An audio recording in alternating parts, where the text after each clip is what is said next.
अर्थ तुलसी, जो तुलसी का ही वन है उसी का नाम तो वृंदावन है। वृंदावन आए, वनम वृंदावनम नाम प्रसव्य वन काननम। गोप ग्वालों के साथ वृंदावन में आए और देखते देखते भगवान ने पूछा, एक दिन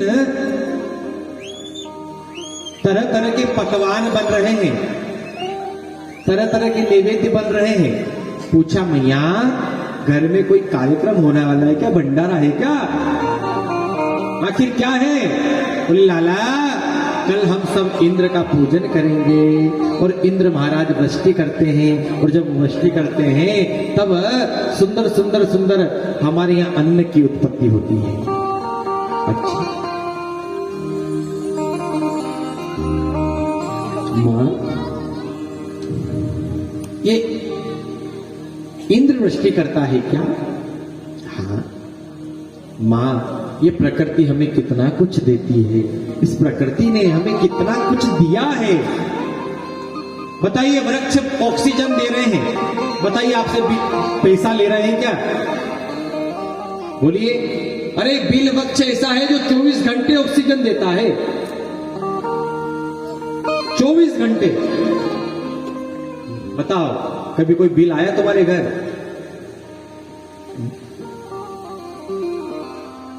ये प्रकृति हमें कितना कुछ दे रही है, और प्रकृति से अगर जो छेड़छाड़ करता है फिर भैया केदारनाथ जैसा परिणाम सामने आ जाता है। वो केदारनाथ में जो त्रासदी आई वो क्या था? वो प्रकृति से छेड़छाड़ का नतीजा इधर तो था। हम प्रकृति से छेड़छाड़ करने लगे तो भैया फिर महादेव ने डमरू बजा दिया। वो तो महादेव है। अरे कई लोग पिकनिक मनाने जाते थे, कई लोग, व्यासपीठ से ऐसे शब्द हम नहीं बोल सकते, कई लोग पता नहीं क्या क्या करने जाते थे।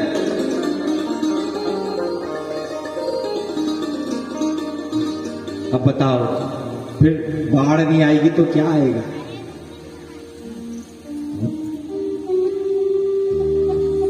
तीर्थों में जाकर तीर्थों की मर्यादा को हम बिल्कुल बनाकर रखें। तीर्थों में, मां नर्मदा में, मां यमुना में, मां गंगा में और मां क्षिप्रा में जब भी जावे, भैया तीर्थों की मर्यादा हमारे हाथ में ही तो है। तीर्थों की मर्यादा, कई लोग तो नर्मदा के किनारे बैठकर मदिरा का पान कर रहे हैं, बोतल उसमें डाल रहे हैं। क्या होगा रे तुम जैसे गधों का?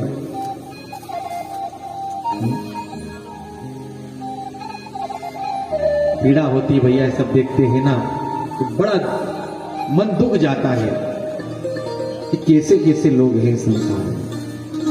इच्छा तो ऐसी होती कि इनको सबको यही गोली मार दो सामने जाए।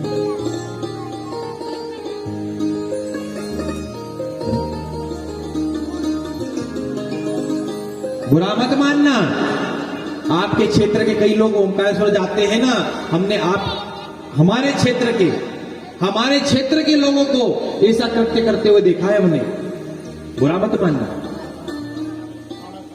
अब बताओ, कहां से फिर वो तीर्थ हमें फल देगा? कहां से वो नर्मदा हमें स्नान का फल देगी? कहां से वो ओंकारनाथ हमें उनके दर्शन का फल देगा? इसलिए तीर्थों में जावे तो तीर्थों की मर्यादा को बनाए रखें। तीर्थों में जावे, मां गंगा, मां यमुना, मां नर्मदा की मर्यादा को बनाए रखें। भगवान ने कहा, अच्छा नंद बाबा उस सबसे का सुनो, पिताजी ये प्रकृति हमें कितना कुछ देती है, हम इंद्र का पूजन नहीं करेंगे, हम इस प्रकृति का पूजन करेंगे। और भैया जीवन में, हमारे जीवन में इन 2 सालों में हम सबने देख लिया कि हमें ऑक्सीजन की कितनी जरूरत है। भैया ऑक्सीजन चाहिए कि नहीं? वेंटिलेटर पे आ गए थे हम, कहीं पे आ गए थे, जरा सा सांस ऊपर नीचे वाले लगाओ रे।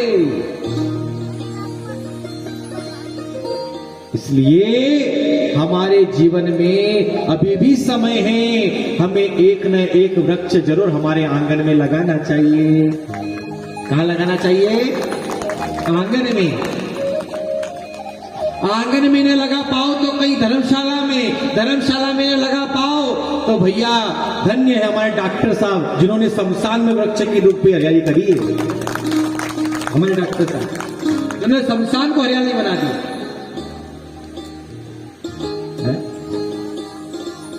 कई इनके जो साथी हैं, ऐसे लोगों के लिए जोरदार ताली से स्वागत करें आप। बहुत बड़ी बात है भैया,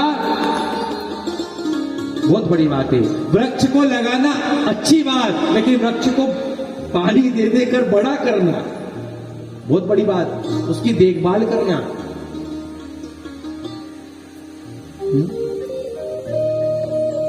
इसलिए वृक्ष जरूर लगावे, हमारे जन्मदिन पर वृक्ष लगावे,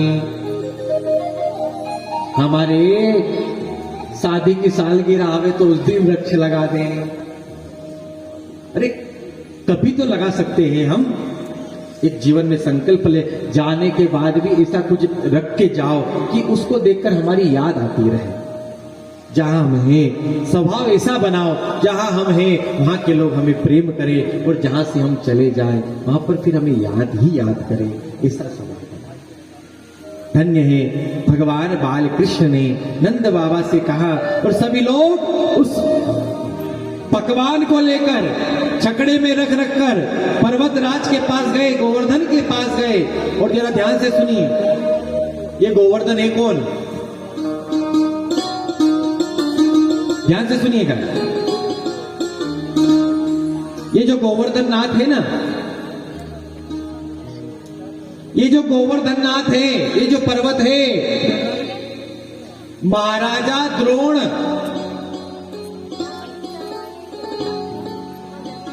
जो द्रोण पर्वत है,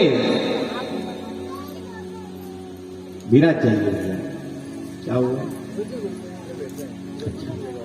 जो द्रोण पर्वत है,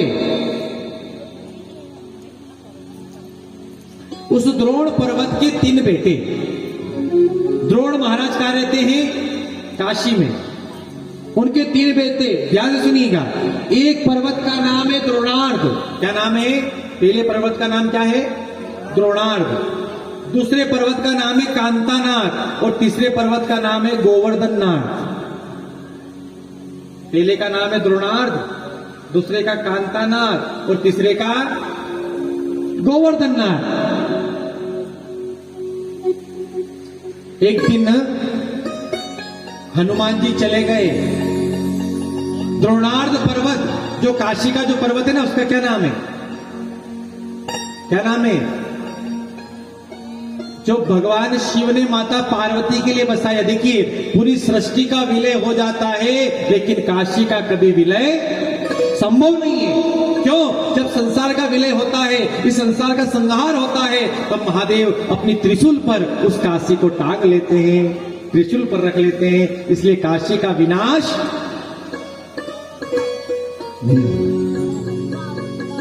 तो जो द्रोण पर्वत का जो पहला बेटा ना द्रोणार्ध, महादेव ने पार्वती के लिए उस पर्वत से मांग लिया। अब बच्चा दूसरा नंबर का हनुमान जी पहुंच गए। हनुमान जी ने कहा, द्रोण जी महाराज, आपका जो दूसरा नंबर का बेटा है ना, जिसका नाम कांतानाथ है, राम जी आए चित्रकूट। कहां गए राम जी? चित्रकूट। हमारे राम जी को विश्राम करने के लिए पर्वत चाहिए। तब द्रोण से दूसरे नंबर का पर्वत, जिसका नाम था कांतानाथ, वो कांतानाथ पर्वत हनुमान जी ले गए। कहां ले गए? चित्रकूट में जो पर्वत है उसका क्या नाम है? कांतानाथ। अब बचा कौन सा? तीसरे नंबर का। क्या नाम बताया मैंने? गोवर्धननाथ। अच्छा, जैसे ही गोवर्धननाथ को मांगने के लिए अगस्त ऋषि गए। अगस्त ऋषि ने कहा, भैया प्रभु, आपका ये तीसरे नंबर का बेटा चाहिए। मां ने मना कर दिया कि नहीं। क्यों? क्योंकि मां को सबसे प्रिय अगर कोई है तो कौन सा नंबर का बेटा है?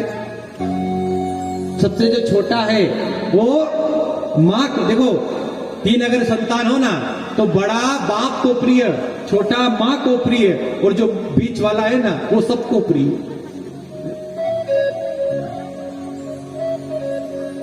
मंझला सबको प्रिय। मां ने मना कर दिया, नहीं हम नहीं देंगे।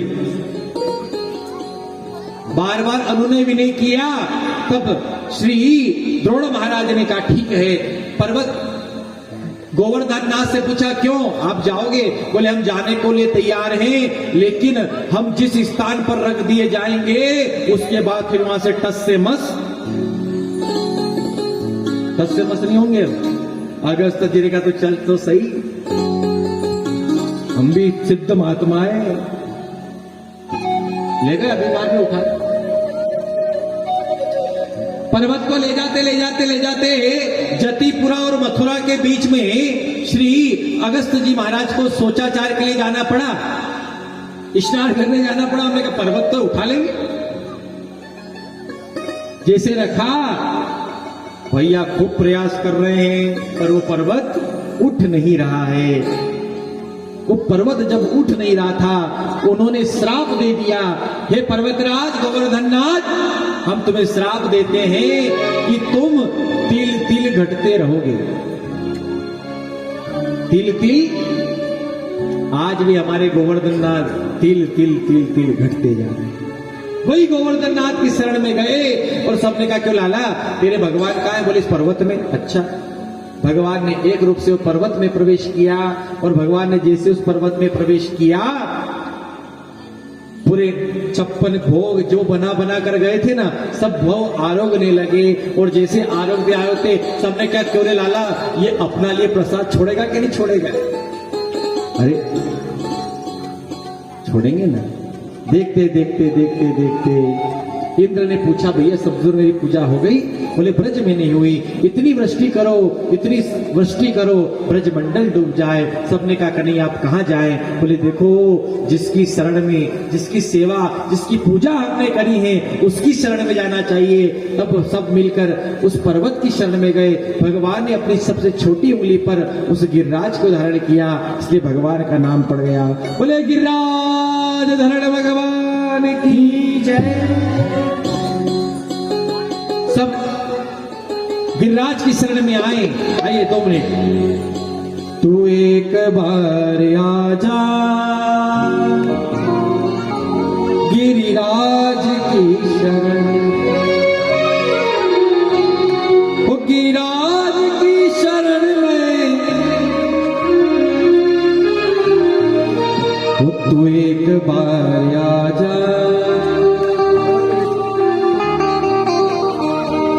गिरिराज की शरण में, गिरिराज की शरण में, तू एक बार आजा गिरिराज की, तू एक बार आजा गिरिराज की, एक बार आजा गिरिराज की शरण में, गिरिराज की शरण में, मेरे प्यार की शरण में, गिरिराज की शरण में, गजराज की शरण में, तू एक बार आजा गिरिराज की, तू एक बार आजा गिरिराज की शरण में।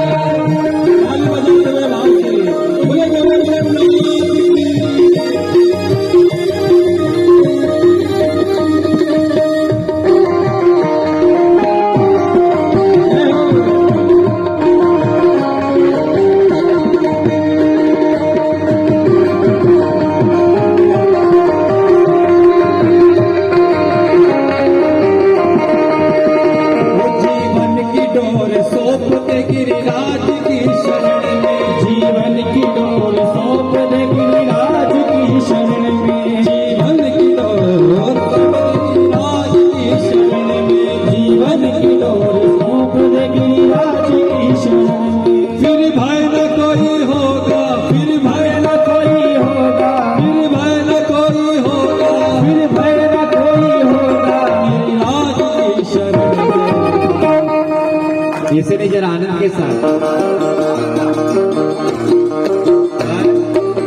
अरे हम रंगवा साहब बेटे, जरा हमें पता तो चलना चाहिए।